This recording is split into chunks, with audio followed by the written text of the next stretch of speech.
जो कि असंभव काम भी कर देते हैं। लेकिन इसके पीछे का कारण क्या होता है? इसके पीछे का सबसे बड़ा कारण होता है अपने ऊपर एक सेल्फ कॉन्फिडेंस और किसी काम को लगातार करते रहने की जिद और जुनून।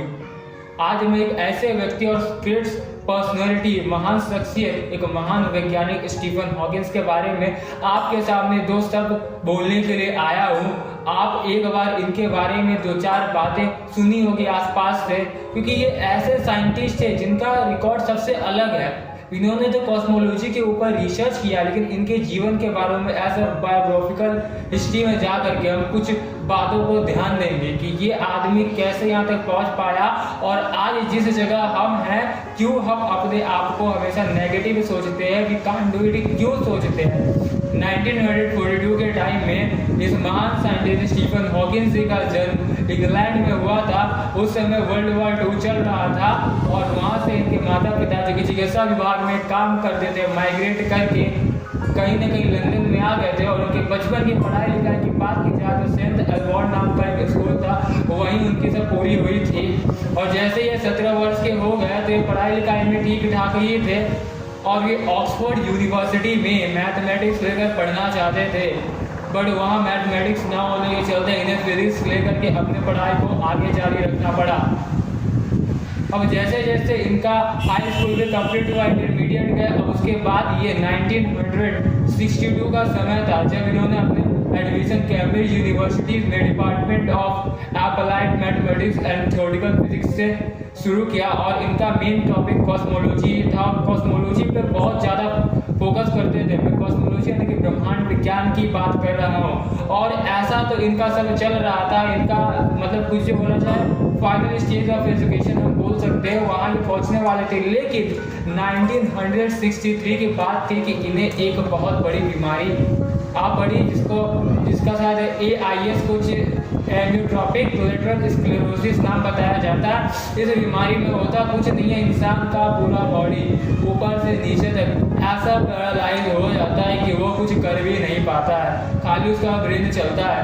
और ऐसी बीमारी थी कि उस समय डॉक्टरों के पास इसका कोई इलाज भी उपलब्ध नहीं था, बट फिर भी इनको इस बात के बारे में पता चला। बट इनका सपना तो कुछ और ही था, वो कुछ अचीव करना चाहते तो वो यही गिव अप नहीं करते। 1965 होते होते थे कि कुछ अपना मेडिकल रिस्क लेने के बाद अपना PhD का डिग्री, अपना जो भी डिजायर्ड सब्जेक्ट था, जो डिपार्टमेंट में इन्होंने अपना ज्वाइनिंग किया था, वहाँ से वो क्लियर करते हैं और एक बुक्स उसके बाद ही एज अ PhD कंप्लीट करने के बाद लिखते हैं, जिनका नाम था expanding properties of expanding universe. इसमें यूनिवर्स के प्रॉपर्टीज के बारे में बताया गया था और यहीं से इनकी एक जर्नी शुरू होती है। और बात की जाए तो कहीं ना कहीं होता है ना, कोई अपना अच्छा चाहने वाला होता है और खराब भी चाहने वाला होता है। इनकी एक क्लासमेट थी जिनका नाम जैन वाइल्ड था। 1965 में इनकी इस विषम परिस्थिति में इनकी काफ़ी देखभाल की थी और साथ दी थी, और इन्हीं के सपोर्ट से इनको कुछ हिम्मत मिली थी। और 1965 में ही दोनों ने शादी कर ली थी। शायद इनके दो सन हैं और शायद एक डॉटर भी है। इनका रिश्ता ज़्यादा देर चला नहीं था। 1995 की बात है, इन्होंने 30 साल के बाद तलाक ले लिया था। फिर एक मिस मैसन नाम की महिला से इन्होंने शादी की थी, जिनका रिश्ता 2006 तक इनका कंटिन्यू था, ठीक ठाक चला था। यदि बात की जाए 1972 में, तो इन्होंने एक बुक लिखी थी, the space structure of the large scale structure of space and time, शायद कुछ बुक का नाम था। इन्हें बात की जाए तो 1975 की बात है, इनको एक फेलोशिप मिल गई थी, यानी कि उसमें एक मेंबरशिप मिल गई थी रॉयल सोसाइटी में, जो कि बहुत ही प्रेस्टिजियस चीज़ होता है। इन्होंने यही नहीं रुका, 1976 में ये ग्रेविटेशनल फिजिक्स पे काफ़ी रिसर्च करते थे। 1978 का टाइम था जब इन्हें as a gravity in the universe नाम का एक टॉपिक, एक लेक्चरर के रूप में इन्होंने कैम्ब्रिज विश्वविद्यालय में इनको एक प्रोफेसर का पोस्ट मिल गया था।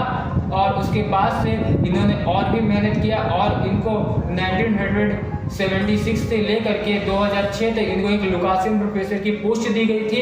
जो कि काफ़ी प्रेस्टिजियस पोस्ट थी। बात की जाए दुनिया की एज अ प्रोफेसर काफ़ी प्रेस्टिजियस पोस्ट होती है लुकासियन प्रोफेसर। इन्होंने 2006 तक काम किया, वहाँ पर लोगों को सिखाते थे, पढ़ाते थे और ये बहुत बड़े रिसर्चर थे। इनके ये मतलब कॉस्मोलॉजी के बारे में काफ़ी रिसर्च करते थे। आपको पता है सर 13 मतलब कि कहीं ना कहीं इन्होंने 13 टाइप की डिग्रियाँ की थी अपने इस मतलब अवस्था में होने के बाद भी। और यदि मेडल की बात की जाए तो इन्होंने काफ़ी रिवॉर्ड्स भी कमाए, इनको काफ़ी अवार्ड भी दिए गए, जिनमें से मान लो एक एडम अवार्ड हो गया, एडिसन अवार्ड हो गया, मैक्सवेल मेडल हो गया, अल्बर्ट आइंस्टाइन अवार्ड हो गया, RS गोल्ड अवार्ड हो गया, वोल्फ अवार्ड हो गया, प्राइज ऑफ स्टूडेंट अवार्ड हो गया। ऐसे बहुत सारे अवार्ड से इनको सम्मानित किया गया। यार मतलब क्या ही बताएं यार, मतलब कहीं हिस्ट्री बना दी इस बंदे ने। इसके बॉडी में तो पता नहीं जान नहीं था, पर कहाँ से इनके अंदर वो जुनून था, ये खोपड़ी में इतना जान था कि इन्होंने इतना बड़ा हिस्ट्री क्रिएट कर दिया। अब बात की जाए इनके रिसर्च और इन्वेंशन की, तो सर ये आदमी कॉस्मोलॉजी के बारे में काफ़ी क्यूरियस था और रिसर्च करके इन्होंने अपने रिसर्च में बताया कि अंतरिक्ष और जो टाइम है ना ब्रह्मांड से शुरू है और ब्लैक होल में ख़त्म हो जाएंगे। इन्होंने थ्योरी ऑफ रिलेटिविटी और क्वांटम थ्योरी का यूज़ करके हमें बताया कि जो हमारा ब्लैक होल है ना ये रेडिएशन को इमिट करता है, यानी कि ये जो किरणें निकालता है ये बिल्कुल शांत नहीं है। और इन्होंने एक बात और कही थी कि ब्रह्मांड इतना बड़ा है, अनंत है, हम लोग जितनी भी खोजबीन कर रहे हैं आज तक इसका कोई और छोर पा नहीं चुके हैं। ये कैसे बना, कितना बड़ा है, इसका प्रसार कितना दूर तक, अभी भी इस बात को अच्छे से पता लगाना असंभव है। हालांकि टेक्नोलॉजी ग्रो कर रही है और ये आदमी हाथ से लिख नहीं सकता था, बट कहीं ना कहीं ये जो सोचता था वो कंप्यूटर में ऑटोमेटिक कंप्यूटर उसको ले लेता था, टाइप कर लेता था। और ऐसे ही बात की जाए इन्होंने a brief history of space and time तो लिखी थी और इन्होंने द ग्रेट एक बेबी यूनिवर्स और ब्लैक होल के बारे में एक शायद किताब लिखी थी। और ऐसे ही करके 2-4 किताब भी इन्होंने लिखी हुई थी, मतलब द ग्रैंड अवार्ड ऐसा कुछ किताब था। यदि बात की जाए तो सर इनका सबसे अच्छा बात मेरे को ये लगता है ना, ये जो साइंटिस्ट है ना ये एक बात बोलते हैं, यदि आप अपने आप से नाराज रहते हो ना और हमेशा उदास रहते हो, अपने आप को कोसते रहते हो ना, तो आपके पास दूसरों के लिए टाइम नहीं होगा कि वो आपसे बात करें। ये मतलब ये साइंटिस्ट अपनी ज़िंदगी के एज एग्जाम्पल बना करके कहते हैं कि यदि ज़िंदगी में कुछ स्ट्रेंज और यदि बोला जाए यदि कोई इंटरेस्टिंग चीज़ और स्ट्रेंज चीज़ ना हो ना तो ज़िंदगी वैसे जीने से कोई फ़ायदा नहीं हो, ज़िंदगी आपके लिए दुर्भाग्यपूर्ण यानी कि अनफॉर्चुनेट और यूजलेस होती है। दोनों चीज़ें भी इनके मेरे दिल में बसती यार। इस बात को आप भी मानना और फॉलो करना थे। आपके अंदर ये लक्षण ये बातें तो अपने दिल से जाकर के निकाल दो।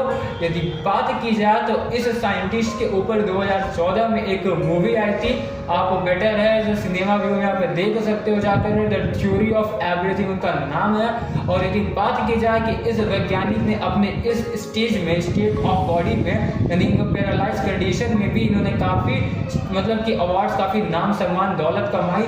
और यदि बात की जाए तो इनका कैम्ब्रिज इंग्लैंड के साथ कैम्ब्रिज शहर में एक बहुत ही अच्छा विला है और $20 मिलियन की इनकी पूरी प्रॉपर्टी है।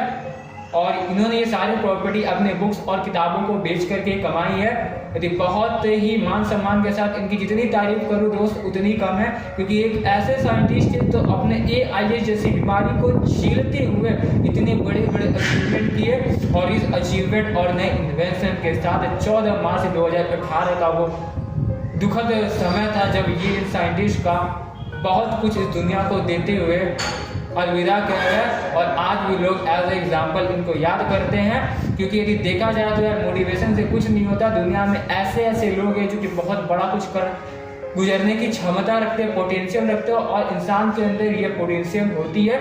आप भी चाहोगे ना तो कर पाओगे। एक पैरालाइज व्यक्ति जब AIS से जूझते हुए इतना कुछ अचीवमेंट कर सकता है, बस उनके अंदर ये कॉन्फिडेंस था कि I can do it, then why can't we do, हम क्यों नहीं कर सकते। तो कहीं ना कहीं मेरे मन में भी ये विचार कभी कभी आता है। मैं इसके बारे में पढ़ रहा था, मुझे काफ़ी इससे इंस्पिरेशन मिली, तो मैं सोचा जितना मेरे को पता चला 1-2 शब्द आपको बता दूं, फिर हम नेक्स्ट वीडियो में मिलेंगे। Thank you. और आप भी इसको अपनी ज़िंदगी में लागू करो, शायद आप कुछ बड़ा कर सकते हो, कुछ चेंजेस ला सकते हो।